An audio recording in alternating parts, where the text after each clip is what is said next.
जब जब भी मुझ पे संकट का कोई घेरा होता है, मेरे दरवाजे पे हनुमान का पहरा होता है। धीरे धीरे करते भैया हमने कम से कम उसको 10,000 पाउंड दे दिया, जो कि इंडिया के हिसाब से 10 लाख हो गया। यस। तो नेक्स्ट डे भैया एक इंस्टाग्राम पे उस लड़के को वीडियो मिली सेम वही एजेंट की, जिसमें इंस्टाग्राम पे वो वीडियो पे था कि वो एजेंट लोगों से पैसे लेकर और फ्रॉड करता है और बाद में भाग जाता है। तो पर सबसे बड़े मालिक हमारे साथ थे बालाजी, तो उनके आगे तो कोई भी टिकता ही नहीं है। सभी राम भक्त से माफी मांगूंगी, क्योंकि मैं राम नाम को प्रिय नहीं, मतलब मुझे प्रिय नहीं लगते थे, पता नहीं क्यों। मेरे मन में यही रहता था कि मैं हनुमान जी ही 24 घंटे करती रहती थी।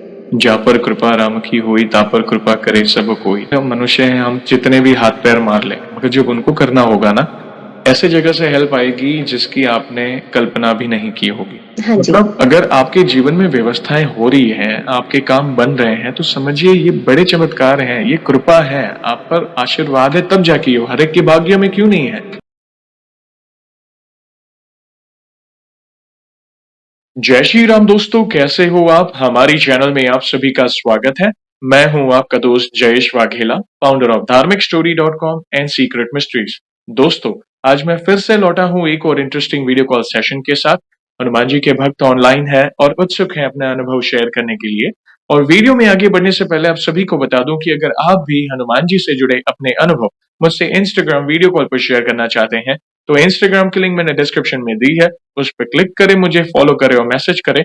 मैं जल्द से जल्द आपसे जुड़ूंगा और वीडियो कॉल सेशन शेड्यूल करूंगा। और अगर आप ईमेल के माध्यम से अपने अनुभव शेयर करना चाहते हैं, तो हमारा ईमेल आईडी है dharmicstory@gmail.com। तो चलिए आगे बढ़ते हैं आज के इस वीडियो कॉल सेशन में। फर्स्ट ऑफ ऑल, नमस्कार बहन, जय श्री राम आपको। जय श्री राम भैया, जय श्री बालाजी। जय श्री राम, जय श्री बालाजी की। आपका बहुत बहुत स्वागत है आज के इस वीडियो कॉल सेशन में, और धन्यवाद जो आप अपना समय निकाल कर इनिशिएटिव ले रहे हैं हमारे प्रिय बालाजी से जुड़े अपने अनुभव शेयर करने के लिए। सबसे पहला सवाल बहन, ये बताएं कि आपका पूरा नाम क्या है, आप कहाँ से बिलोंग करते हैं और आप क्या करते हैं।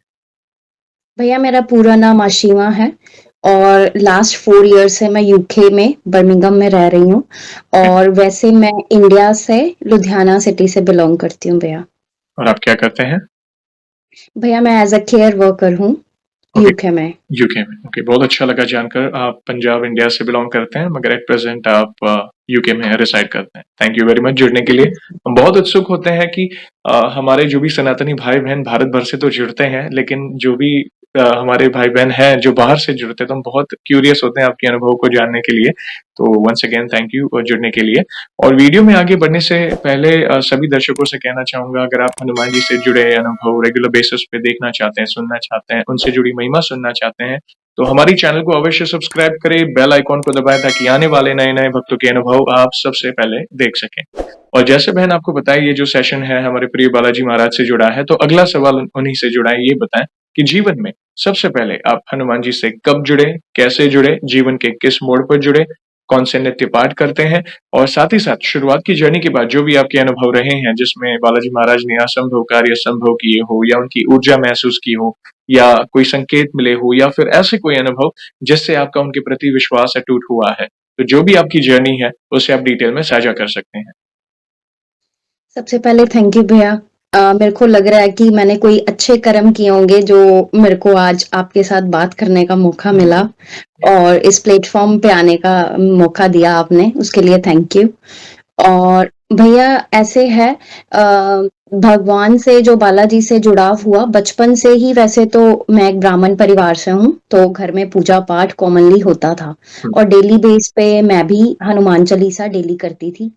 और स्कूल टाइम में भी हमारे स्कूल वालों ने एक मंदिर बनाया हुआ था, और सम टाइम जब हमारे पास फ्री टाइम होता था तो हम वहां पे पूजा पाठ करने जाने के लिए अलाउड थे, तो हम वहां जाते थे।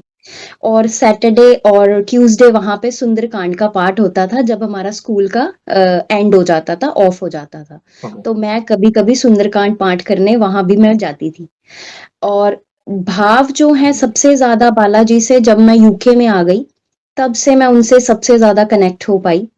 और वैसे तो जब मैं यूके में आई थी तो उनकी एक फोटो अपने साथ लेके आई थी, और फिर भी मैंने एक फोटो जो है स्पेशल यहाँ से बनाई थी, और उसके साथ का जो एक्सपीरियंस है वो मैं आपसे फिर शेयर करूंगी आगे। जी, तो ऐसे करके बालाजी की तरफ मेरी भक्ति और बढ़ी धीरे-धीरे। अच्छा लगा और जानकर। तो भैया अनुभव की बात है तो बहुत सारे अनुभव हैं बालाजी के साथ जुड़े हुए और सबसे जो ज़्यादा अनुभव है मैं सबसे पहले जो इम्पोर्टेंट है मैं आपसे वही शेयर करूँगी। जी, सबसे पहले भैया ऐसे है मेरा वर्क वीज़ा का काम था जो कि काफ़ी टाइम से फँसा हुआ था और मेरी स्टडी कंप्लीट होने के बाद वर्क वीज़ा मुझे लेना था। तो मैंने एक एजेंट जो थे मतलब एक यूनिवर्सिटी की फ्रेंड के थ्रू मेरे को एक एजेंट का नंबर मिला, हुँ, तो हुँ, हमने उनसे कनेक्ट किया। तो जब हमने उनसे कनेक्ट किया तो उन्होंने हमें इनवाइट किया कि आप आइए ऑफ़िस में, आके विज़िट करिए और फिर हम आपको आगे का बताएँगे। राइट, तो हम वहाँ पे गए और उन्होंने हमें पहले ही बोल दिया था फ़ोन पे कि अगर आप अपने साथ 2000 पाउंड लेकर आना और अगर आपको जी, सही लगेगा, तो आप मुझे ये अमाउंट पे करके जाओगे। तो राइट, हमें ये था कि पता नहीं कौन है, किसी को ऐसे ही बिना जाने हम हुँ, इतनी बड़ी अमाउंट कैसे दे सकते हैं। तो राइट, हम जब घर से जाने लगे तो मैंने बालाजी के आगे हमने माथा टेका और बोला कि बाबा आप साथ चलो, हमें नहीं पता कौन है, कैसा है और हम उसको बिना जाने इतनी बड़ी अमाउंट कैसे दे सकते हैं। तो हम जब भैया वहाँ गए, तो हमने उनका रिकॉर्ड देखा तो हमें अच्छा लगा कि उन्होंने काफ़ी लोगों के वर्क परमिट करवाए थे। राइट, तो हमने बिना सोचे-समझे उनको 2000 पाउंड दे दिया और घर वापस आ गए। और उसके बाद 2 दिन के बाद ही उनका फिर से कॉल आने लगा कि आप और अमाउंट जमा करवाओ, तो तभी मैं जी, आपका काम आगे बढ़ाऊँगा। उसके बाद भैया उन्होंने 5000 पाउंड की डिमांड करी। तो हमें ये हो गया कि अभी 5000 पाउंड इतनी बड़ी अमाउंट और वो भी उन्होंने बोला कि कैश में चाहिए। ओह! ये नहीं है कि बैंक के थ्रू हमें चाहिए। तो हमें और भी डाउट हुआ कि अगर हम कुछ भी मतलब कल को गलत भी होता है तो बैंक के थ्रू अगर हम पेमेंट करते हैं तो हम सेफ हो सकते हैं। अदरवाइज़ हमारा कुछ भी रिकॉर्ड नहीं राइट, है। तो फिर से हमने प्रभु के आगे बोला कि प्रभु वो फिर से पैसे माँग रहे हैं, तो क्या किया जाए? तो हमें फिर से एक ऐसा लगा कि दे देने चाहिए। तो हमने 5000 पाउंड उसको और दे दिए। धीरे-धीरे करते भैया हमने कम से कम उसको 10,000 पाउंड दे दिया, जो ओह! कि इंडिया के हिसाब से 10 लाख हो गया। येस, तो हमने उसको जब दे दिया तो भैया ऐसे था कि हमारी बिल्डिंग में हमें लगा कि हम गर्ल्स हैं, तो हमारे पीछे कोई मैन पावर नहीं है। तो राइट, इसका उस एजेंट को पता था कि हम मैं और मेरी फ्रेंड अकेले हुँ, यहाँ रहते हैं। तो कल को ऐसे ना हो कि वो फ़ायदा उठा ले और उसको लगे कि कोई मेल तो इनके साथ है ही नहीं, कोई बड़ा तो है ही नहीं। हुँ, तो पर सबसे बड़े मालिक हमारे साथ थे बालाजी, हुँ, तो उनके आगे तो कोई भी टिकता ही नहीं है। तो भैया एक लड़के को हमारी ही बिल्डिंग में जो रहता है हमने उसको उसके उनके बारे में बताया एजेंट के बारे में। तो हुँ, जब नेक्स्ट टाइम एजेंट हमें मिलने आया तो हम उसको उस लड़के को भी साथ ले गए कि उसको राइट, थोड़ा लगे कि इनके पीछे भी कोई कोई मेल है, है। राइट, तो उस लड़के ने उससे आगे होकर बात करी और वो उसने भी उसको ऐसे ही बोला कि हाँ, हाँ, इनका मैं काम करवा दूँगा डोंट वरी। तो नेक्स्ट डे भैया एक इंस्टाग्राम पे उस लड़के को वीडियो मिली सेम वही एजेंट की, जिसमें हैं, इंस्टाग्राम पे वो वीडियो पे था कि वो एजेंट लोगों से पैसे लेकर और फ्रॉड करता है और बाद में भाग जाता है। ओह! तो भैया वो वीडियो उस लड़के ने हमें भेज दी। जब हमें भेजी तो भैया हमारे पैरों के तले ज़मीन खिसक गई कि ओह! हमने इतनी बड़ी अमाउंट उसको दे दी और अब क्या होगा? राइट, और फिर उसके बाद भैया मैं फ़ोटो के आगे बैठ के रोती रही। मेरे को ऐसे लगा कि बहुत बड़ा नुकसान हो गया हमारा, हम क्या हुँ, करेंगे? हुँ, और मैंने बाबा को बोला कि बाबा आप पे ट्रस्ट करके हमने इतनी अमाउंट उसको दी थी और ऐसा तो नहीं है कि आप ऐसा कर सकते हो और हुँ, आप कुछ कीजिए मेरे को कुछ समझ नहीं आ रहा। भैया ऐसे बोलकर मैं सो गई रात को। हुँ, रात को जब मैं सो गई भैया मेरे को एक स्वप्न में मेरे को बाबा दिखाई दिए। मेरे बेड के पास एक गोल्डन कलर की आकृति मुझे दिखाई दी और वो एजेंट भी उसी टाइम मेरे को सपने में दिखा। तो हुँ, बाबा ने उसको ज़मीन पे लिटा रखा था और अपना एक जो पैर था उस एजेंट की छाती पे रखा हुआ था और दूसरा अपना हाथ मेरे सर पे रखा हुआ था। तो भैया उस टाइम पे मेरे को इतनी गर्मी फ़ील हुई लेकिन यूके के वेदर के हिसाब से इतनी ठंड है कि आपको इतनी गर्मी फ़ील नहीं होती। राइट, मुझे इतनी गर्मी लगी और मैंने मतलब मेरे में इतनी हिम्मत नहीं थी कि मैं अपनी आँखें खोल के उनको बट मेरे राइट, को इतना महसूस हुआ कि कोई तो मेरे पास है। बिल्कुल, और मेरे को सुबह उठ के इतनी पॉज़िटिव वाइब्स आई, नहीं तो मैं सारी रात यही सोचती रही क्या करेंगे, कैसे हुँ, होगा, पैसे डूब गए हमारे। तो जी, अगली सुबह भैया नेक्स्ट डे उस एजेंट का खुद ही कॉल आया और ओके, उसने हमें बताया कि आपने जो वीडियो देखा है मेरा वो फेक है। आप ओके, चिंता मत करो, आपका मैं जल्दी ही काम करवा दूँगा। और भैया विद इन लाइक एक 1 मंथ उसने मेरा काम करवा दिया और 1st ऑफ अप्रैल मेरे जन्मदिन वाले दिन मेरे को मेरे पेपर वर्क मिले और मेरा वर्क वीज़ा फाइनल हो गया। या ये सिर्फ़ बालाजी की कृपा से ही हो पाया। यस और आपने उन्हें पहले ही कहा था कि आपको हमारे साथ रहना है। आपने शुरुआत में जी, ही प्रार्थना की थी क्योंकि आप वहाँ पे अकेले हैं और ये मैंने कई भक्तों से सुना है, जो भी हमारे सनातनी भाई-बहन स्पेशली इंडिया में हो या ओवरसीज़ हो, जो अकेले रहते हैं, जब बालाजी महाराज साथ हो ना, तो वे कभी भी अपने आप को अकेला महसूस नहीं करते। तो आप जी, ये भी एक असंभव कार्य था जो प्रभु ने संभव किया जहाँ पे कोई ऐसा व्यक्ति कहीं न कहीं कुछ फ्रॉड करने वाला हो, प्रभु हमें बचाते हैं उनसे या रक्षा करते हैं। तो बहुत सुंदर अनुभव आपने शेयर किया बहन, धन्यवाद उसके लिए। और भी कोई अनुभव तो प्लीज़ कंटिन्यू करें, हम सुनना चाहेंगे। जी भैया। मेरा अगला अनुभव ऐसे है भैया, मेरी जो वर्क वीज़ा जब लग गया, तो हुँ, मेरी जो कंपनी थी उन्होंने मेरे को मीटिंग के लिए लाइक इंटरव्यू के लिए बुलाया। जी, उन्होंने कहा कि आपका वर्क वीज़ा तो फाइनल हो गया लेकिन अभी आपको इंटरव्यू करना पड़ेगा। राइट, तो भैया ऐसे था कि मैं कभी बर्मिंघम से भी बाहर नहीं गई अकेले। ओके, तो मेरे को इतना डर लग रहा था कि मैं इंटरव्यू के लिए इतनी दूर लाइक बर्मिंघम से 2 घंटे की ड्राइविंग पे वो शहर था, जहाँ पे हमारा हेड ऑफ़िस था कंपनी राइट, का।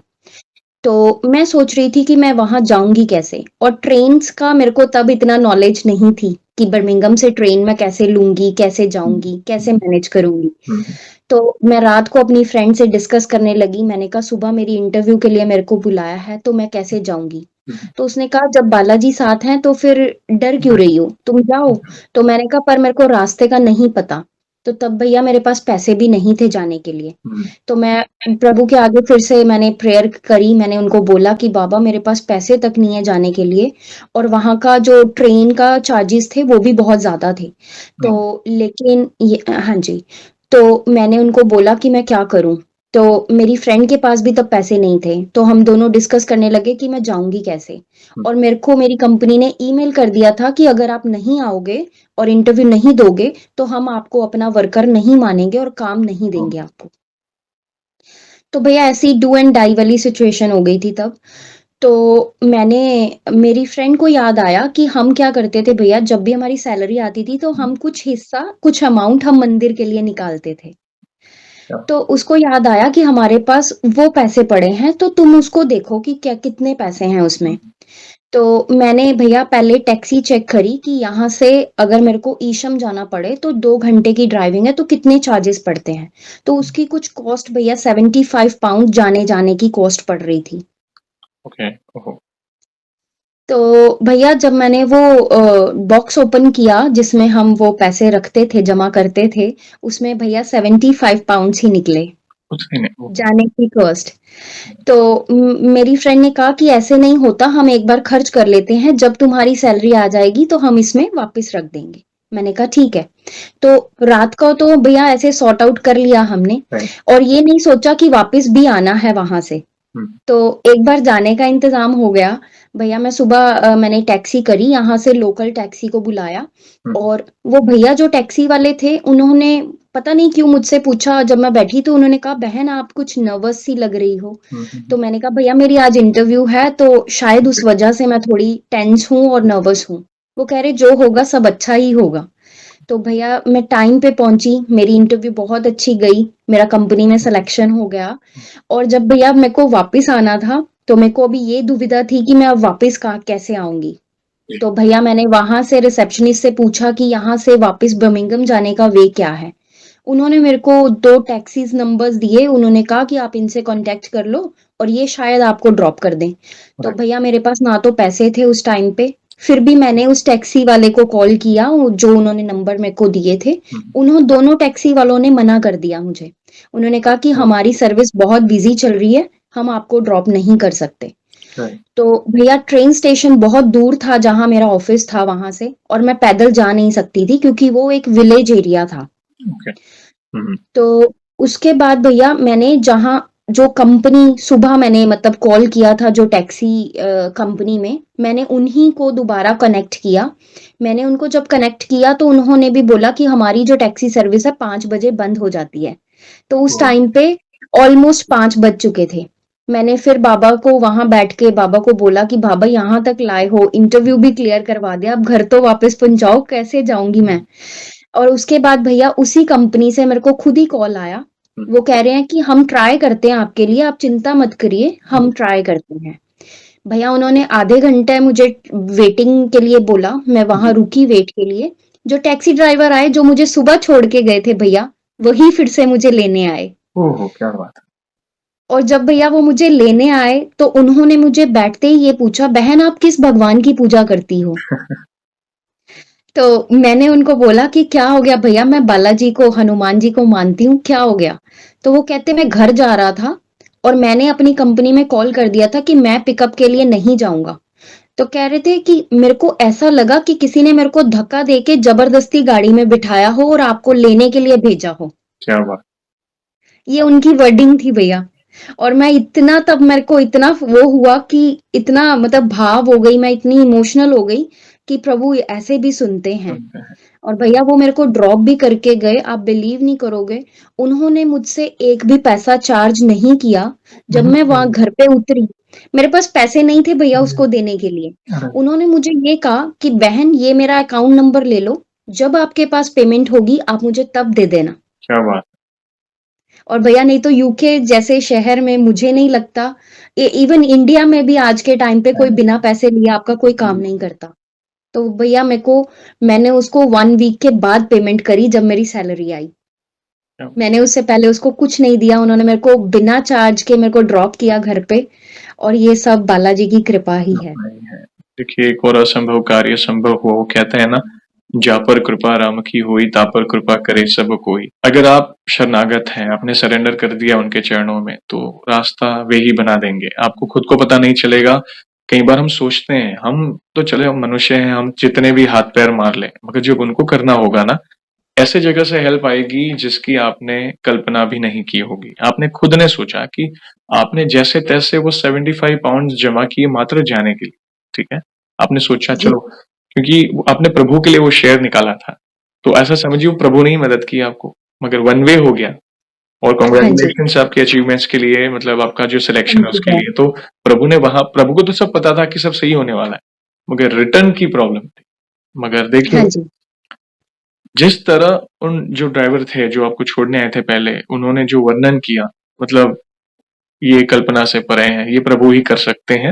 वो किसी न किसी को भेजकर किसी के माध्यम से आपकी सहायता अवश्य करते हैं, और वो भी आपके पास 1 पाउंड भी नहीं था और बिना पैसे आपको उन्होंने वहाँ पे छोड़ा, ट्रस्ट रखा, तो ये कितनी बड़ी बात, बहुत बड़ी बात। बिल्कुल भैया, तो ये उनकी कृपा है, बिल्कुल तब भैया। जाके ये सब संभव हो पाता है। लोग कहते हैं ना कि लोग ज़्यादातर चमत्कार और कृपा को किस तरह देखते हैं कि अरे प्रभु आएँगे, खुद प्रकट होंगे और आशीर्वाद देंगे। देखिए हम तो मायावी मनुष्य हैं, तुच्छ हैं, क्या करें? मगर उनकी कृपा ऐसे होती है कि वे व्यवस्था कर देते हैं आपकी। हाँ जी, मतलब अगर आपके जीवन में व्यवस्थाएँ हो रही हैं, आपके काम बन रहे हैं, तो समझिए ये बड़े चमत्कार हैं, ये कृपा है, आप पर आशीर्वाद है, तब जाके ये हो। हर एक के भाग्य में क्यों नहीं है? क्यों सबके साथ हाँ नहीं जी। होता? क्यों भक्तों के साथ होता है? आप ये तो सोचिए। तो आप पर बालाजी की और राम जी की दोनों की विशेष कृपा है। बहुत अच्छा अनुभव था ये भी। प्लीज़ कंटिन्यू करें, हम और सुनना चाहेंगे। जी भैया।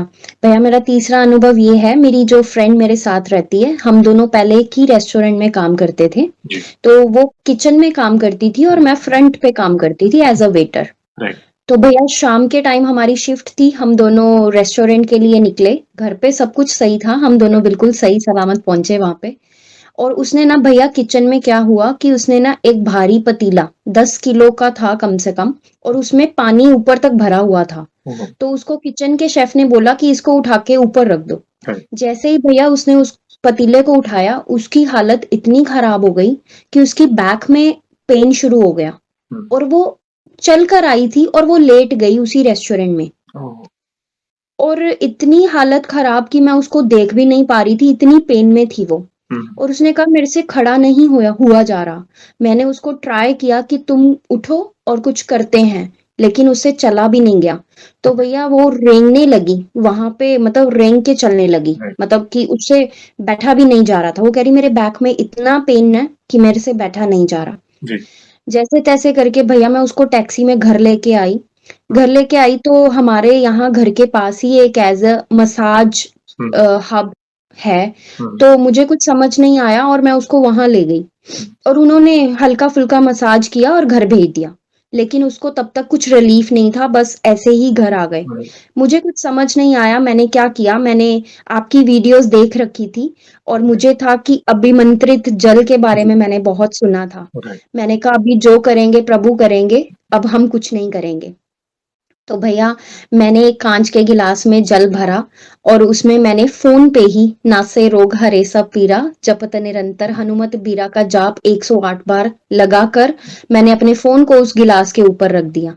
और मैंने उसको कहा कि जितनी बार भी तुम्हें पानी या कुछ भी, तुम्हें इसी जल से अपनी जो भी पेन किलर भी लेनी है, इसी जल से ही लेनी है। हुँ, हुँ, तो भैया आप बिलीव नहीं करोगे विद इन 2 डेज़ राइट, उसको इतना रिलीफ हो गया और चलने लगी वो धीरे-धीरे, नहीं तो इतनी प्रॉब्लम में थी कि मैं उसको वॉशरूम भी खुद लेके जा रही थी हाँ, हाँ, और इतनी पेन में थी वो। और धीरे-धीरे वो रिकवर हो गया 3-4 दिन में ही उसका पेन क्लियर हो और गया, पता नहीं उसको क्या हो गया था। ओह! और पेन किलर भी कुछ उसको ऐसी नहीं दी मैंने, नॉर्मल पैरासिटामोल यहाँ पे मिलती है, अरे! वही मैंने उसको दी, लेकिन वो एक जल का ही कमाल था कि ये वो अभिमंत्रित जल ने ही उसको ठीक किया भैया, क्या बात नहीं है। तो उसकी हालत बहुत खराब हो गई थी। ये भी बहुत अद्भुत अनुभव है। इसलिए कहते हैं ना कि दवा के साथ प्रार्थना क्यों ज़रूरी है। कई बार भक्त कहते हैं कि अरे होता ही है, बीमारियाँ होती हैं या कुछ ऐसी इंजरी हो जाती है, तो हम दवाई से भी फ़र्क नहीं पड़ता। मगर देखिए, आपने प्रार्थना की उनके लिए और प्रभु ने वो प्रार्थना सुनी। तो आपकी जो भक्ति है, आपका जो विश्वास था कि नहीं, ये मैं करके देखती हूँ, प्रभु अवश्य लाज रखेंगे और प्रभु ने लाज रखी आपकी उस वाणी की, भक्ति की कि नहीं तू कर ये, दवा भी इसी जल से ले। देखिए, वो मात्र जल ही तो है, मगर जी, जब आप प्रार्थना करते हैं, आप चौपाइयों का एक-एक चौपाई मंत्र के समान है हनुमान चालीसा की, तो पूरे विश्वास के साथ 108 तो वो जल औषधि का कार्य करता है। ऐसा समझिए संजीवनी बूटी का कार्य यानी बड़े-बड़े ऐसे ये तो मात्र एक बैक पेन था। एक बैक पेन था जो मतलब असहनीय था। मगर इस अभिमंत्रित जल से जुड़े ऐसे-ऐसे अनुभव अगर आपने भी सुने होंगे चैनल में, हाँ जी, बड़ी-बड़ी बीमारियाँ, तो ये क्या है? ये उनकी तो कृपा है। अच्छा लगा ये बिल्कुल अनुभव। भैया। आगे बढ़ने से पहले एक छोटा-सा सवाल पूछना चाहूँगा। जैसे कई भक्त मुझसे कहते हैं कि आप पूछा करें। देखिए, आप वैसे हमारे सनातनी बहन हैं, मगर आप बाहर रहते हैं, वेस्टर्न कंट्री में रहते हैं और वहाँ का माहौल टोटली अलग होता है। कल्चर कहें, लाइफ़स्टाइल के सब कुछ अलग। फिर भी आप अपने रूट्स से जुड़े हैं, तो वो जानकर हमें बहुत प्राउड फ़ील होता है। आपका बिज़ी शेड्यूल है, आपकी दिनचर्या कैसी है? आप नित्य आप क्योंकि आपके भाव बहुत ही सरल हैं, तो ये मुझे लग रहा है कि आपकी भक्ति भी बहुत ही सरल है, तो हम जानना चाहेंगे नित्य कौन से पाठ वगैरह करते हैं? प्लीज़ बताएँ ताकि आपको देखकर कई लोग अपने सवालों के जवाब जी भैया। भैया मेरी डेली जो रूटीन है पूजा-पाठ की, मैं सुबह सिर्फ़ राम स्तुति और हनुमान चालीसा और दुर्गा चालीसा का ही पाठ कर पाती हूँ, क्योंकि मेरे पास इतना ही टाइम होता है। और चलते-फिरते भैया मैं सीता राम हनुमान का जाप मेरा चलता ही रहता है, क्योंकि मेरा ट्रैवल ही इतना है हुँ, कि उस बीच में मेरे पास टाइम नहीं होता, जी। तो मैं ट्रैवल में सिर्फ़ सीता राम हनुमान का जाप करती हूँ ट्रेन में और हाँ, सम टाइम जब मैं क्लाइंट के घर भी चली जाती हूँ, तो मेरा नाम जाप ऐसे ही कंटिन्यू मन में चलता ही रहता है। क्या बात! इसके अलावा भैया मैं पाठ कोई और नहीं करती हूँ, यही पाठ मैं कर पाती हूँ सिर्फ़।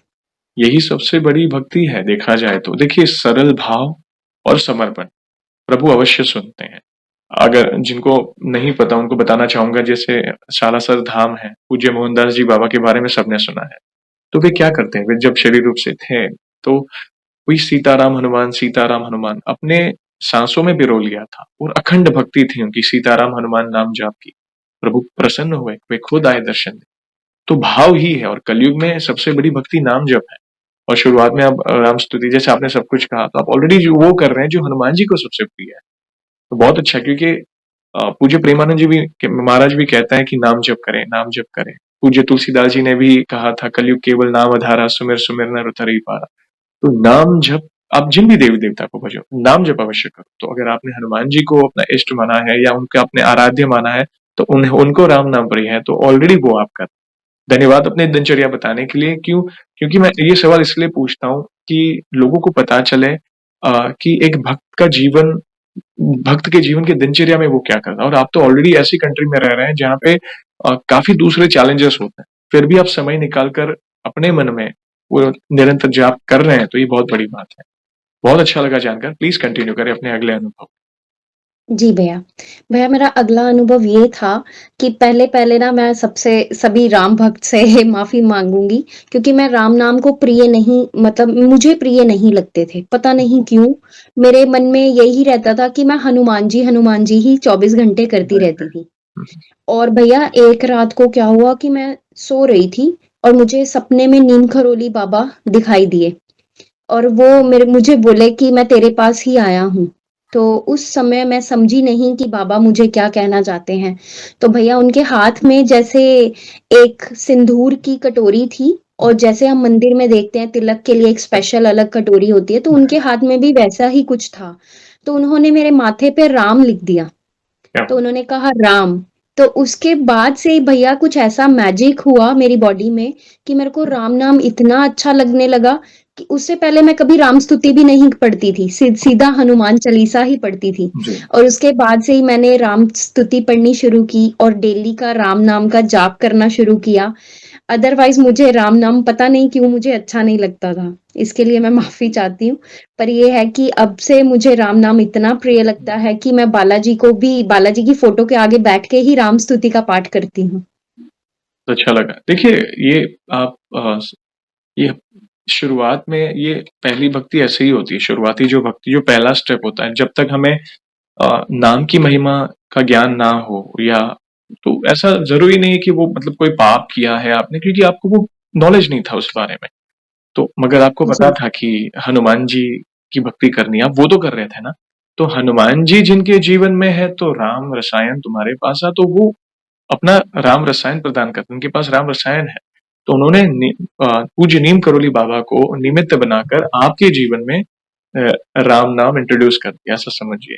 और आज तो पूज्य नीम करोली, देखिए नीम करोली बाबा की भक्ति अब नहीं कर रहे थे, और ये मैंने कई बार कहा है बिल्कुल, कि वे स्वयं आपके जीवन में आएंगे, आपको मार्गदर्शन देंगे गुरु। बिल्कुल। कोई उन्हें सिद्ध महात्मा मानते हैं, कोई उन्हें चमत्कारी बाबा मानते हैं, तो कोई उन्हें स्वयं हनुमान जी, जाकी रही भावना जैसी। तो यही है, गुरुजनों के माध्यम से हमें वो ज्ञान प्राप्त होता है। तो उन्होंने भी जब वे शरीर रूप से थे इस पृथ्वी पर, वे यही कहते रहते थे, राम नाम जपो, भूखे को खाना खिलाओ, सेवा करो। तो राम जब उन्होंने भी यही राम नाम की जो अखंड जो प्रचार था उन्होंने वो किया। आज भी वे सूक्ष्म रूप में, अदृश्य रूप में, स्वप्न के माध्यम से भक्तों को वो संकेत देते हैं। तो आपको देखिए किस तरह राम नाम मिला, और अभी आप निरंतर राम नाम हनुमान सीताराम हनुमान का आप जाप कर, अच्छा लगा। तो जी, मन में कभी कोई ऐसा रिग्रेट मत लाइएगा कि मुझसे कोई पाप हो गया, सॉरी, नहीं, कोई बात नहीं, ये होता है। शुरुआती भक्ति ऐसी होती है। आप एक कदम तो आपने लिया ना आगे, हनुमान जी की भक्ति के लिए तो लिया ना। तो देखिए प्रभु, एक जैसे एक छोटा बच्चा होता है, उसे थोड़ी पहले से एबीसीडी आती है। आप उसे स्कूल में हाँ जी, डालोगे, उसे थोड़ी पता है कि भाई ये मुझे यही एजुकेशन आगे काम आएगा, वो तो छोटा बच्चा है। तो माता पिता क्या करेंगे, उसका हाथ पकड़ कर वो ए फॉर एप्पल, पहले स्टैंडिंग लाइन, स्लीपिंग लाइन, सब कुछ सिखाएंगे। वो धीरे धीरे जी, होता है, तो कोई बात नहीं। ऐसा समझिए, हम सभी भक्त जो भी जुड़ते हैं, जो देख रहे हैं, हम सब अपने आप को भाग्यशाली समझ सकते हैं कि इसी जन्म में हमें प्रभु मिले। जो वो जीवन मरण की जो साइकिल है, तो ये राम नाम ही हमें इस जन्म से तारेगा। तो ये जी मिला, भैया। उसके लिए हम भाग्यशाली। देखिए बात करते करते रोंगटे खड़े हो गए, अलग ही तरंग आ रही है अंदर। ये उनकी लीला है। प्लीज कंटिन्यू करें, हम और सुनना चाहेंगे आपको। जी भैया। भैया मेरा अगला अनुभव मैंने आपको एक बालाजी की फ़ोटो शेयर करी थी, जी। हनुमान जी की। जी। तो उसी के रिलेटेड है। भैया पहले हमारे पास वो फ़ोटो नहीं थी। ओके। तो वो फ़ोटो मेरी मेरी एक जो फ्रेंड है वो वहाँ पे इंडिया में ही बालाजी की चौकी लगती थी, तो उनके वहाँ पे दरबार सजता था। तो हम्म। उसके पास वो फ़ोटो थी। तो हमारे मन में था कि हमें ये फ़ोटो घर पे लगानी है। राइट। तो हम जिस रेस्टोरेंट में भैया काम करते थे, वहाँ पे एक अंकल आते थे, उनका फ़ोटोग्राफ़री का काम था। तो हमने उनसे बात करी कि हमें एक पोस्टर चाहिए हनुमान जी का, तो क्या आप हमारे लिए इतना काम कर सकते हो? तो उन्होंने कहा, "क्यों नहीं, कर दूँगा।" तो हमने उनको एक फ़ोटो भेज दी, तो हमने उनको फ्रेमिंग करवाने के लिए, कुछ भी करवाने के लिए नहीं कहा था। हुँ, हमने सिर्फ़ उनको मात्र एक पोस्टर निकालने के लिए करेक्ट, बोला था, क्योंकि हमें पता था कि अगर हम फ़ोटो बनवाएँगे तो वो काफ़ी एक्सपेंसिव हो सकती है। करेक्ट, तो हमने उनको बोला कि आप पोस्टर दे दो निकलवा के। वो कह रहे हैं ठीक है, 2 दिन मुझे दो, मैं आपको दे दूँगा। भैया 2 दिन के बाद उनका कॉल आया, कह रहे कि मैं घर के बाहर हूँ, तो आप अपना फ़ोटो ले जाओ आके। ओके, तो हम भैया उनके पास गए लेने, तो जब हमने फ़ोटो को देखा तो भैया उन्होंने फ्रेम खुद करवाया फ़ोटो को। ओके, और उन्होंने बहुत अच्छी एक गोल्डन फ्रेमिंग, क्योंकि वो बालाजी की गोल्डन कलर की ही वो फ़ोटो थी, और उसको स्पेशली उन्होंने गोल्डन कलर की फ्रेमिंग करवाई क्या और हमें दे दी। तो हमने जब अंकल को बोला कि कितने पैसे हो गए, क्या कॉस्ट पड़ा? तो अंकल ने कहा कि इसका कोई कॉस्ट नहीं है, आप बस इसको ले जाओ। क्या हुआ? तो उन्होंने भैया हमसे कोई भी चार्ज नहीं लिया उस फ़ोटो का, और भैया इतनी वो फ़ोटो, मतलब इतनी सुंदर वो फ़ोटो है। और जब हमने भैया उसको लगाया तो मैंने लगाते हुए बालाजी को यही बोला कि बाबा, हमारे पेरेंट्स इतनी दूर हैं और हमारे पास कोई नहीं है, और आज के बाद आपने हमारे साथ रह के हमारी माँ-बाप की तरह, हमारे पेरेंट्स की तरह हमारी रक्षा आपने ही करनी है। बिल्कुल, तो तब से भैया, जब से वो फ़ोटो लगी है, हुँ, मैं उसी के रिलेटेड अगला अपना एक्सपीरियंस बता रही हूँ प्लीज़, आपको। तो भैया, जब से वो फ़ोटो हमने अपने रूम में लगाई है, हमारी बिल्डिंग में बहुत सारे लड़के हैं रहते, अलग-अलग फ्लैट्स हैं। तो सम टाइम वो क्या था कि वो हमारे रूम में as a friend hi hello करने आते थे। जी, तो उसमें से भैया एक जो लड़का था, शायद मुझे जहाँ तक फ़ील हुआ कि उसकी भावना कुछ अच्छी नहीं थी। जी, तो भैया कुछ दिनों बाद वो आना हमारे रूम में अपने आप ही बंद हो गया। हुँ, तो जब मैंने उससे पूछा कि क्या हो गया, तुम आजकल आते क्यों नहीं? तो उसने भैया मुझे खुद बोला कि जब मैं आपके रूम में आता हूँ तो आपकी जो दीवार पे फ़ोटो लगी है, मुझे उसको देख के डर लगता है। मैंने कहा कि डर किस बात का? तो कहता, पता नहीं, मुझे उस फ़ोटो में 2 फेस नज़र आते हैं। मुझे 1 फेस नहीं नज़र आता, मुझे उस फ़ोटो में 2 फेस नज़र आते हैं। राइट, तो मैंने उनसे जब पूछा तो मैंने कहा कि तुम क्यों नहीं आते? वो कहता, मुझे उस फ़ोटो को देख के बहुत डर लगता है, ओह! इसीलिए मैंने तुम्हारे रूम में आना बंद कर दिया। तो भैया मुझे फिर फ़ील हुआ बाद में कि उसको डर क्यों लगा? करेक्ट, धीरे-धीरे मुझे पता चला कि उसकी जो फीलिंग्स थी, उसकी जो भावना थी, हमारे प्रति वो अच्छी नहीं थी। राइट, इसीलिए प्रभु, राइट, क्योंकि प्रभु को हमने जब अपने रूम में रखा तो हमने यही कहा कि हमें एज अ पेरेंट्स हमें सिक्योर करना आप। बिल्कुल, तो उन्होंने पूरी तरह से इस रिश्ते को अभी तक निभाया है, क्या और यही उन्होंने दिखाया अपना चमत्कार कि वो हर एक लड़का भैया जो भी था हमारे रूम में आना बंद हो गया धीरे धीरे। राइट, और कोई भी अगर नेगेटिव भाव से हमारे रूम में एंटर करता है ना भैया, राइट, उससे पहले ही वो उसको रूम से निकाल देते हैं। पता नहीं क्या बात है। ये है उनकी लीला। या तो उनके मन का परिवर्तन हो जाएगा या तो प्रभु आपको उनको आपसे ही दूर कर देंगे। या क्योंकि बिल्कुल भैया। ये पहले भी इसकी डिस्कशन हुई थी कि जब आप भक्ति में आगे बढ़ते हैं, स्पेशली बालाजी महाराज की, तो जो टॉक्सिक लोग होते हैं वो ऑटोमैटिक दूर हो जाएँगे। और ये जो भ्रम फैला है ना समाज में कि महिलाओं ने हनुमान जी की भक्ति नहीं करनी चाहिए, दुनिया भर की रोक-टोक नहीं, वे स्वयं हमारे महादेव ही तो हैं। और इनफैक्ट मैं तो कहता बिल्कुल, हूँ महिलाओं और जो भी बहनें हैं, माताएँ सबको हनुमान जी की भक्ति करनी चाहिए। तो देखिए प्रभु किस तरह रक्षा करते हैं, आप उन्हें पिता स्वरूप माने, आप उन्हें भाई स्वरूप माने, जैसे सगा भाई, वे तो सगे भाई से भी बढ़कर आपकी सहायता करेंगे। मात्र देखिए उन्होंने जो दुष्ट था, जो भी था, जो जिसकी नीयत खराब थी, वो प्रभु ने देखा आँखों के सामने किस तरह सब घुमा दिया। तो ऐसे लोग जी, ऑटोमैटिक दूर हो जाएँगे, जो आपका बुरा करना चाहें, बुरे इंटेंशन से आपके पास आएँ। जैसे उस एजेंट के भी इंटेंशंस अच्छे नहीं थे कि भाई आपके पैसे खाना हो या जो भी है। मगर आपने उनको अपना सर्वस्व माना है प्रभु को, तो प्रभु भला क्यों कोई अनर्थ होने देंगे। तो जैसे आपने बिल्कुल, उन्हें कहा कि मैं अकेली हूँ यहाँ पे, जो भी अकेले हैं भारत में भी हो, भारत के बाहर, आप हनुमान जी को कहें कि आप हमारे हर पल हमारे साथ। तो एक एक ऐसा रक्षा कवच बना देंगे ना जैसे माता-पिता किस अपनी छत्र छाया में कि मेरे बच्चे को कुछ हो ना जाए। वे उस तरह आपकी रक्षा करेंगे जैसा आपके साथ हुआ।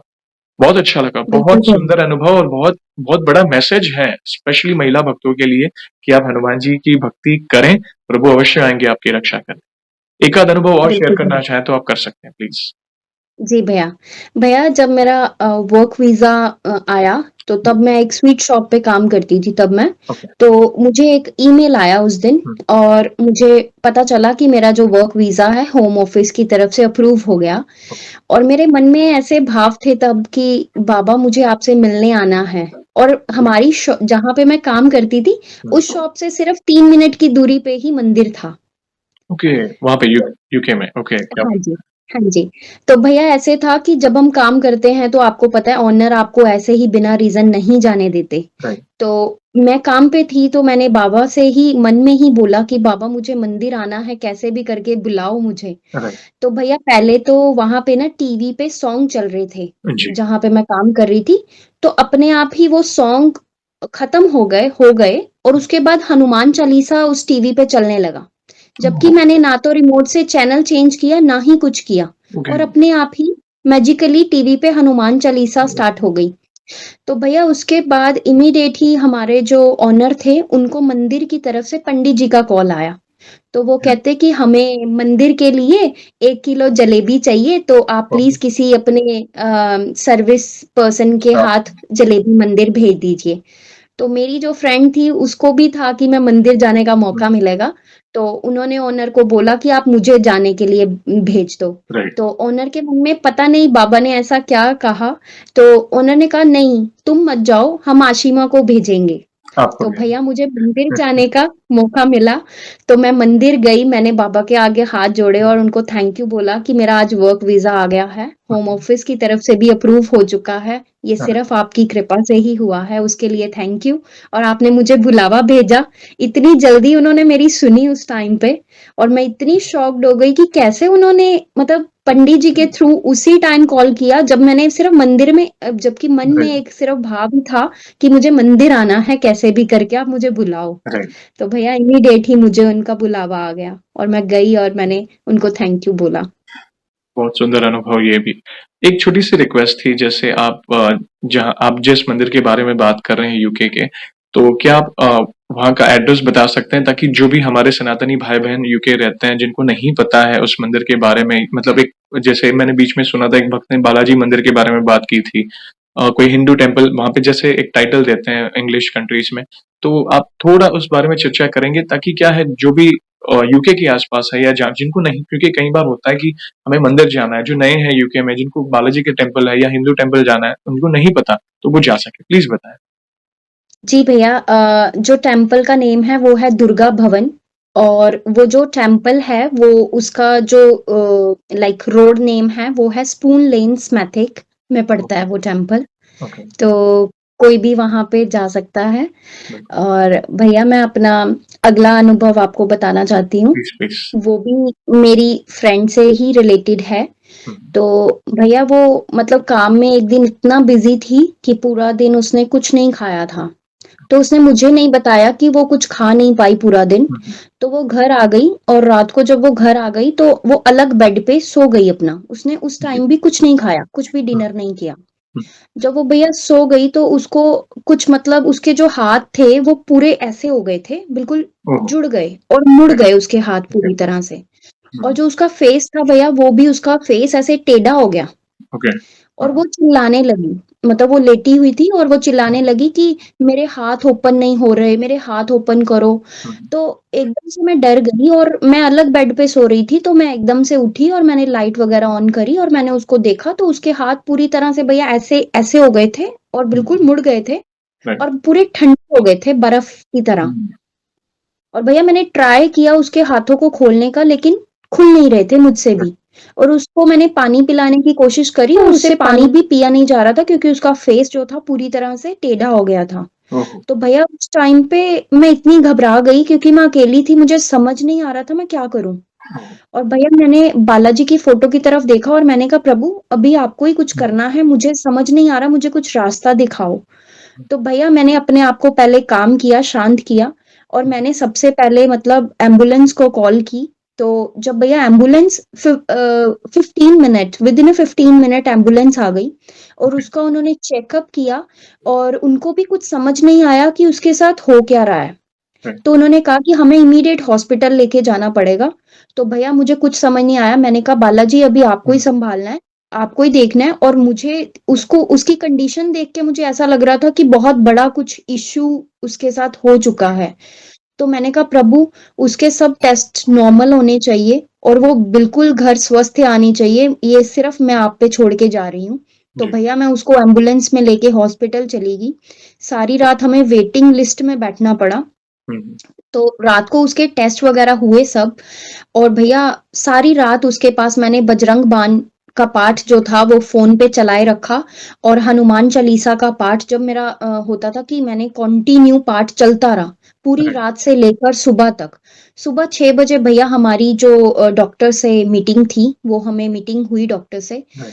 तो भैया बाबा की कृपा से उसके सब टेस्ट नॉर्मल थे, कुछ भी ग्रेट। टेस्ट में नहीं आया। जैसे उसकी जो कंडीशन थी उसको देख के राइट। ऐसा लग रहा था कि इसको कुछ ना कुछ बड़ा इश्यू है इसके साथ।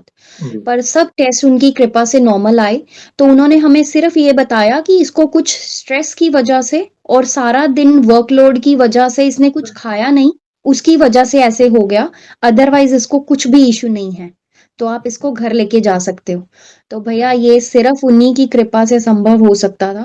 नहीं तो मैं इतना डर गई थी क्योंकि उसको देख के ऐसा नहीं लग रहा था कि वो एक ही दिन में घर वापस आ जाएगी। क्योंकि उसकी कंडीशन बहुत वो हो गई थी, उसके पैर मुड़ गए थे, ओह! उसके हाथ पूरे मुड़ गए थे, उसका फेस मुड़ गया था और मैं उसको जब पानी भी दे रही थी तो उससे वो भी पिया नहीं जा रहा था। ओह! ऐसा तो समझिए ये कि सिर्फ़ प्रभु ने कुछ बड़ा होने से बचा लिया, तलवार का घाव सुई से निकाल दिया, क्योंकि प्रभु ने आपकी सुनी और मात्र ऐसा नहीं कि आपने कोई अनुष्ठान या पाठ आपने उनके लिए आपने मात्र मोबाइल पे प्ले किया, देखिए मात्र प्रभु का नाम या कोई पाठ मात्र कान में भी पड़े ना, उसका भी असर देखने को मिलता है, जो आपके अनुभव में जानने मिला। बहुत सुंदर अनुभव। एक आध चलिए और भी बिल्कुल भैया। अनुभव हो तो प्लीज़ शेयर करें, आप रुकिए नहीं, हम सुनना आपकी भाषा, आपकी लैंग्वेज, आप में संयमता, ठहराव, ये भक्ति की कृपा है, बहुत विशेष कृपा है। तो ऐसा लग रहा है सुनते ही जाएँ, सुनते ही जाएँ। प्लीज़ एक आध और सुना दीजिए प्लीज़। जी भैया। भैया जब मेरा बीआरपी कार्ड होता है, जब आपका वर्क वीज़ा आपको मिल जाता है, तो एक आईडी प्रूफ होता है आपका, जो राइट। बन के घर डिलीवर होता है। जी। तो भैया जब मेरा बीआरपी कार्ड डिलीवर हो डेट थी जब मेरी, हुँ, तो वो भैया वो पोस्ट ऑफिस जो पोस्टमैन था, वो हुँ, उसको कहीं और किसी और के घर पे डिलीवर कर गया। मतलब हुँ, मेरे घर पे वो पहुँचा ही नहीं राइट। और मुझे ईमेल आई कि आपका जो बीआरपी कार्ड था, वो आपको डिलीवर हो चुका है। ओके। तो भैया उसके साथ वो एक फ़ोटो भी अटैच करते हैं हुँ, कि उन्होंने कहाँ पे डिलीवर किया। हुँ, जब मैंने वो देखा तो उस पे फ़ोटो पे सिर्फ़ एक व्हाइट कलर का गेट नज़र आ रहा था मुझे और राइट। हमारे घर का जबकि व्हाइट गेट नहीं है। तो ओके। मैं सोच में पड़ गई कि इत वो बीआरपी कार्ड गया तो गया कहाँ? हुँ, हुँ, तो भैया मुझे समझ नहीं आया कि कहाँ गया। तो इमीडिएट मेरी फ्रेंड ने मुझे बोला कि चलो अगर आज ही डिलीवर हुआ है तो हम जो बड़ा पोस्ट ऑफिस है हम वहाँ चलते हैं पता हुँ, करने के लिए। भैया हम वहाँ गए और मैंने वहाँ जाकर बात करी कि मेरा उन्होंने डिलीवर शो किया लेकिन मुझे रिसीव नहीं हुआ। तो हाँ, ऐसा होता है भैया कि वो आपका एक मेन आईडी प्रूफ है, अगर वो खो गया तो राइट। आपकी कोई मतलब वैल्यू नहीं है, आपको पता नहीं चलेगा कि आप वर्क वीज़ा पे हो, आप स्टडी वीज़ा पे हो, क्या हो। बिल्कुल। तो मेरे लिए वो बड़ा इम्पोर्टेंट डॉक्यूमेंट था, जो पहले ही गुम हो गया। हुँ, तो भैया मुझे कुछ समझ नहीं आया, मैं उनको बोल के घर आ गई और मैंने घर आते ही बालाजी को बोला कि आपको तो पवन पुत्र हनुमान कहते हैं। जी। तो जैसे ही आपका नाम है पवन पुत्र, तो आप मेरा जो बीआरपी हुँ, कार्ड है वो अगर हवा की तरह आप भी उसको उड़ाकर मेरे घर लेके अरे! आओगे तो मैं आपको समझूँगी कि आप सच में पवन पुत्र हो। तो भैया ऐसे मैंने उनको बोला, तो उसके बाद भैया आधे घंटे के बाद ही मुझे पोस्ट ऑफिस से कॉल आया।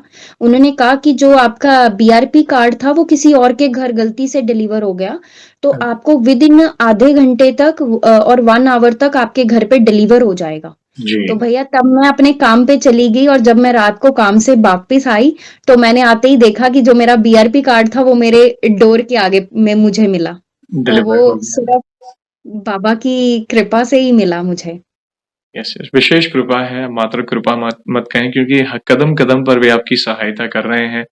अगर काम कहीं पे कुछ अटक भी रहा है, तो सारे रास्ते वे ही खोल रहे हैं। तो कहीं न कहीं कुछ बड़ा होने से पहले बचा रहे हैं या लास्ट मोमेंट पे आपका काम बन रहा है, तो ये हर कदम पर साएँ की तरह आपके साथ हैं। बहुत सुंदर अनुभव सुने बहन आपके। आगे बढ़ने से पहले एक सवाल पूछना चाहूँगा। जैसे आज हमने आपकी जर्नी सुनी, बहुत सुंदर, सरल, भावपूर्ण जर्नी है आपकी। वैसे ही आपने हमारे चैनल में भी बाकी भक्तों के अनुभव सुने होंगे। तो वैसे आप हमारी वीडियोज़ कब से देख रहे हैं? और बाकी भक्तों के अनुभव देखकर, सुनकर, जानकर आपको क्या प्रेरणा मिली? आप अपने भाव अपने शब्दों में बता सकते हैं। भैया मैंने आपकी जो वीडियोज़ हैं, मैंने जब आपकी वॉइस वीडियोज़ शुरू हुई थी, मैं तब से ही आपकी वीडियो को फ़ॉलो कर रही हूँ और सुन रही हूँ। लेकिन सबसे ज़्यादा अटैचमेंट आपकी वीडियो से तब हुआ जब मैं यूके में आ गई और मैं अपने आप को अकेला महसूस करती थी। आपकी वीडियो ने मुझे इतना मोटिवेट किया और मैं आपकी वीडियो के कारण ही बाबा से और जुड़ पाई और मेरी जो भक्ति है वो और भी आगे बढ़ पाई। और भैया जो रही बाकी भक्तों की वीडियोज़, मैंने बहुत सारी वीडियोज़ देखी हैं और उनकी वीडियो से ही मुझे आगे के रास्ते मिले हैं। जैसे मैंने एक भक्त थे लेस्टर से एक लेडीज़ थी, तो उन्होंने बताया था एक कष्टभंजन हनुमान जी का टेम्पल यहाँ यूके में भी है। तो उनकी वीडियो देखने के बाद ही मुझे भी सौभाग्य मिला कि मैं लेस्टर गई और मैंने कष्टभंजन हनुमान जी के दर्शन किए भैया। क्या बात और उस दिन भी मेरा बर्थडे था, तो हमने प्लान बनाया कि हम वहाँ दर्शन करने के लिए जाएँगे। और एक भैया अभी रिसेंटली एक कॉवेंट्री से बहन आई थी और उन्होंने बताया था कि अ, बालाजी का टेम्पल है बर्मिंघम में, तो उसके है! बारे में भी मुझे नहीं पता था। तो हम वहाँ पे गए जब मेरी फ्रेंड का बर्थडे था, तो उस जी। दिन हमें वहाँ जाने का सौभाग्य मिला और हम बालाजी टेम्पल होकर आए। और एक भैया एक बहन थे, उन्होंने बताया कि अगर आप अपने डोर पे बालाजी के सिंदूर से श्री राम लिखते हो, तो आपके घर की सब नेगेटिविटी दूर होती है। तो मैंने भी ऐसे ही किया भैया, मैंने भी मंदिर जाकर सिंदूर लेकर आई और मैंने श्री राम अपने डोर पे लिखा और जब से लिखा है और भैया जो भी हमारे रूम में एंटर करता है भैया, वो यही कहता है कि आपके रूम की वाइब्रेशंस बड़ी अलग है। देखिए, यही तो है, जैसे आपने दूसरे बाकी भक्तों के अनुभव से जाना, कुछ सीखा, वैसे ही मैंने इसलिए मंदिर का एड्रेस पूछा ना आपको, क्योंकि जो भक्त वहाँ पे रहता है, जिन्हें नहीं पता है, ये होता है कई बार, जैसे जी, हम इंडिया में भी होता है ना, अरे हमें नहीं पता होता है कि अरे हम तो पास ही में तो है ये मंदिर, हम तो कभी गए ही नहीं, इतने साल हो गए। इसलिए मैंने आपको आप जिस मंदिर में गए थे माँ दुर्गा जैसे आपने कहा उस नाम और वहाँ पे हाँ जी, अक्सर होता है ओवरसीज़ में जैसे हिंदू मंदिर हो तो बहुत सारे देवी-देवता होते हैं। हनुमान जी भी हो, शिव जी भी हो, देवी माँ तो सबके दर्शन हो जाते हैं। तो वैसे आपके आपने आपके अनुभव से भी कई लोगों के सवालों के जवाब मिलेंगे। धन्यवाद बहन ऐसे ही प्यार और सपोर्ट करते हैं। आप हमारे बहुत पुराने सब्सक्राइबर हैं। ऐसे ही प्यार और सपोर्ट करते रहें और इस भाई को आशीर्वाद दीजिए कि ये जो कार्य है राम नाम का वो ज़्यादा से ज़्यादा लोगों तक पहुँचे। बिल्कुल भैया, बिल्कुल। मैं यही प्रार्थना करूँगी बाबा से और श्री राम जी से और नीम करोली बाबा से कि आपका चैनल इतना आगे तक जाए, कि आप सोच भी नहीं सकते इतना कहाँ तक पहुँचेगा। बिल्कुल भैया, बहुत आगे जाएगा, बहुत तरक्की करोगे आप। धन्यवाद बहन, थैंक यू। ये बस ऐसे ही प्यार और सपोर्ट करते रहें और इन फ्यूचर में जब भी आपको लगे और भी कोई नए अनुभव हुए, आपको तो होंगे, आप निकट हैं प्रभु के, तो इस भाई को मैसेज करिएगा, मैं अवश्य फिर से जुड़ना चाहूँगा आपके साथ। और जाने से पहले एक आखिरी सवाल, वैसे तो देखिए हमारे पास इतना सामर्थ्य तो नहीं है, मगर फिर भी वन लाइन में हमारे प्रिय बालाजी महाराज का बखान करना चाहें, तो किस तरह करना चाहेंगी आप? जी भैया।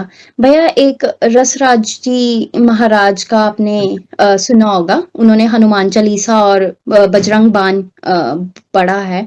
तो उन्हीं की एक मैंने वीडियो देखी थी और उन्होंने बोला था तो मैं वही बोलना चाहूँगी कि जब-जब भी मुझ पे संकट का कोई घेरा होता है, मेरे दरवाज़े पे हनुमान का पहरा होता है। तो मुझे भी यही लगता है कि जब-जब मुझ पे भी कोई संकट का घेरा होता है, तो मेरे हनुमान जी मुझे बचाने के लिए वही आते हैं। बिल्कुल, बहुत पावरफुल लाइन्स हैं, बहुत ही सुंदर और अनमोल शब्दों में आपने उनकी महिमा का गुणगान किया और ये यस आप ये अनुभव ऑलरेडी कर रहे हैं।